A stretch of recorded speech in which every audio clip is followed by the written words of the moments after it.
Alright, what's going on everybody? Welcome back to another video here on the channel, and today we're going to be talking about the newest developments from Russia, as about an hour ago an article came out from BBC saying that Russia had warned Sweden and Finland against attempting to join NATO, which is a pretty stark threat towards all of Europe actually because of what exactly they've been saying about this. As you guys know, Russia and Ukraine are currently at war right now, and it's been going pretty bad for the Russians. If you haven't been keeping up with the news, Russia has basically had to replan its entire invasion of Ukraine. First, they kind of were on this like blitzkrieg kind of mode where they wanted to just run into the country, take as many of their primary objectives as possible. They wanted to like encircle and then capture the capital of Kiev, and they were going to destabilize the Ukrainian government by doing this, and they were going to, they were basically expecting to come in and stomp on the Ukrainian military because it's so much smaller than Russia. It's probably not as well armed, or at least it wasn't before the entire world started giving them weapons to fight Russia. But ever since the invasion of Ukraine has been going on, Russia has truthfully been getting its ass kicked. I mean, it's not even debatable anymore. Recent estimates show that Russia has potentially lost up to 20% of its entire military force since the beginning of the invasion of Ukraine. They failed in most, if not all, of their major objectives at the beginning of the war. They were unable to fully encircle Kiev and invade the city. They were completely walked back by the Ukrainian forces. They've been struggling with logistics issues. There's been vehicles running out of gas, soldiers mass surrendering to the Ukrainians because they don't know why they're even there in the first place. In many of, if not most of the fights with Ukrainians, they've been getting completely decimated. There's tanks and vehicles getting literally stuck in the mud and abandoned by the Russians right now. The invasion just simply isn't going as planned for the Russians. They expected to go in and do much better, much quicker, and they failed. Right now, they're kind of refocusing their efforts so they can fight this war primarily in eastern Ukraine, which borders Russia. It's a lot easier logistically for them to fight there. They don't have to push all the way across the country and,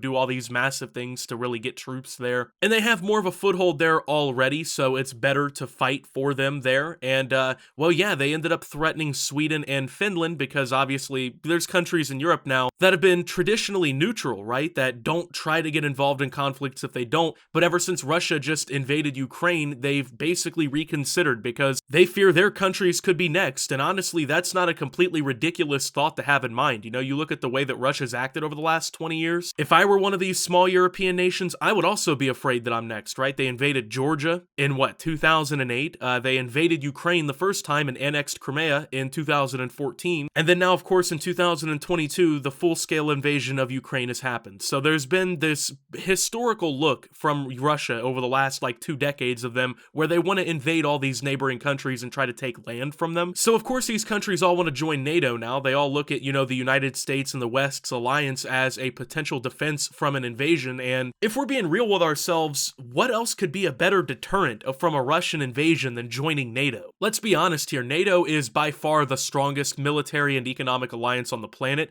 It basically features most of the top countries, if we're being honest, right? You have countries like Canada, France, Germany, Greece, Italy, the United Kingdom, Norway, the Netherlands, right? You got Spain and Turkey in there too, plus smaller countries as well, right? So it is honestly a pretty big alliance. And many of the top militaries in the world are already part of this alliance, including by far the strongest military in the world, the United States. I know a lot of people like to shit on America now and say things about America and whatever, but the US has the biggest military and strongest military in the world. Not by active soldiers, but when you combine all the vehicles and all the weaponry and the training and everything, America has the best military on the planet. There's a reason why countries want to be allied with the United States. There's a reason these countries voluntarily allow the US to put military installations and bases in their countries. It's because protection by the United States and NATO is a very valuable asset, and Russia is very scared of that concept with all of these European countries. So, Kremlin spokesperson Dmitry Peskov told reporters that, quote, the alliance remains a tool geared towards confrontation. It comes as US defense officials said Moscow's invasion of Ukraine has been a massive strategic blunder, which is likely to bring NATO enlargement. US officials expect the Nordic neighbors to bid for membership of the alliance potentially as early as June. Washington is believed to support the move, which would see the Western alliance grow to 32 members. US State Department officials said last week that discussions had taken place between NATO leaders leaders and foreign ministers from Helsinki and Stockholm. Before it launched its invasion, Russia demanded that the alliance agree to halt any further enlargement, but the war has led to the deployment of more NATO troops on its eastern flank and a rise in support for Swedish and Finnish membership. So basically, you can expect for countries to want to join NATO. You can expect for people to support NATO a lot more now, and that's because the genuine purpose of NATO is starting to show more. During the 20th century, NATO was kind of created during the Cold War and whatnot as a deterrent from the Soviet Union and other countries. And obviously history has changed a little bit. The Soviet Union no longer exists. Russia is now the largest state that was formerly in the Soviet Union. But the purpose of NATO still is there. And obviously these countries want to partake in it because why would they want to be invaded by Russia next? And by the way, when you look at historic examples of countries that, they invade one neighbor and then a few years later they invade another neighbor, right? History has shown repeatedly that these countries are very unlikely to stop at just one or two invasions. Basically meaning that Russia, with historical context, is very unlikely to stop at Ukraine. If they end up eventually succeeding with their goal in destabilizing Ukraine, even taking territory, killing President Zelensky and destroying the Ukrainian military, that likely won't be the end of Russia invading countries in Europe. Who's next? And, well, as it looks, Sweden and Finland might be next. I mean, they're very close to Russia and, well, their interest in NATO has basically made them targets. Now, I want to show you a map of NATO's expansion since 1997 because this is kind of listed as the primary reason why Russia is so gung-ho right now, right? This is the reason why they're so scared. So you're looking at a map of NATO's expansion since 1997. As you can see, 14 countries have joined basically during my lifetime here and have joined NATO, which have created a complete eastern wall. Apparently, this is what's scaring Russia, right? This is what they're so terrified of and everything here,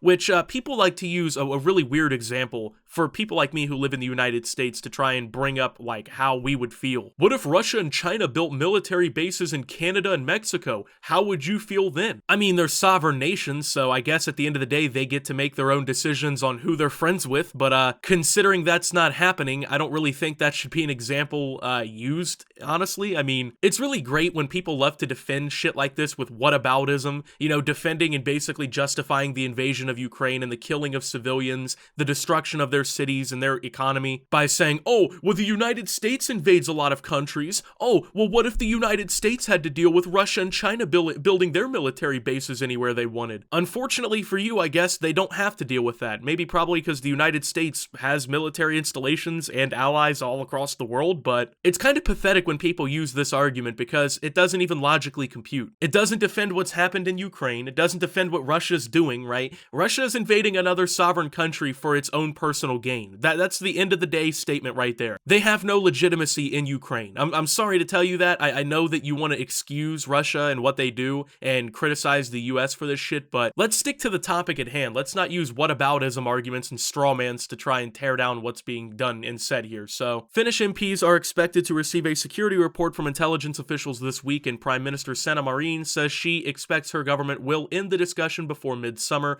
on whether to make a membership application. Finland shares a 1,340-kilometer or 830-mile long border with Russia and has been rattled by the invasion of Ukraine, and Sweden's ruling Social Democratic Party, which has traditionally opposed NATO membership, has said that it's rethinking this position in light of Russia's attack on its western neighbor. Party Secretary Tobias Balden said that local media that the NATO review should be complete within the next few months. Quote, when Russia invaded Ukraine, Sweden's security position changed fundamentally, the party said in a statement on Monday. But Moscow has been clear that it opposes any potential enlargement of the alliance. Mr. Peskov warned the bloc is not that kind of alliance which ensures peace and stability, and its further expansion will not bring additional security to the European continent. Last week, Mr. Peskov said that Russia would have to, quote, rebalance the situation with its own measures where Sweden and Finland to join NATO, and in February, Maria Zakharova, I think is how you say that, Zakharova, Russian's foreign ministry spokeswoman, warned of, quote, military and political consequences if the countries join the bloc. So it's funny, honestly, when people say, oh, NATO hasn't brought any peace and stability. Well, it's funny. You don't see Russia invading countries in NATO, do you? You notice how they only invade the ones that haven't joined NATO yet? You don't see them fucking marching in Albania or Montenegro or Bulgaria or Lithuania or any of these countries. You don't see that shit happening. Please tell me how NATO hasn't provided these countries peace and stability now that they're virtually uninvadable without going in a fucking World War III situation. No peace and stability for those people, right? That if it were Russia's way right now, they'd be getting marched through through with tanks and fucking soldiers. But yeah, they basically are saying they'd have to rebalance the situation. They threatened military and political consequences. Honestly, I'm not really worried about that anymore. I mean, we've seen Russia, how they're handling Ukraine. They're getting their ass completely handed to them, so I'm pretty certain that NATO, in any sort of conflict with Russia, I think we're gonna be okay, guys. All my UK friends and all my France friends and everybody out there, I think we would be okay. The only thing Russia has at this point is nuclear threats, and even then, mutually assured destruction pretty much shut that conversation down unless literally everybody in Russia and the United States and everywhere else has a suicide wish. If these countries join NATO, there's no way Russia's invading. Like, and if they do, once again, it would be fucking suicide. I mean, they've already lost up to 20% of their military in Ukraine. It would not pose well for them. You know what I mean? So,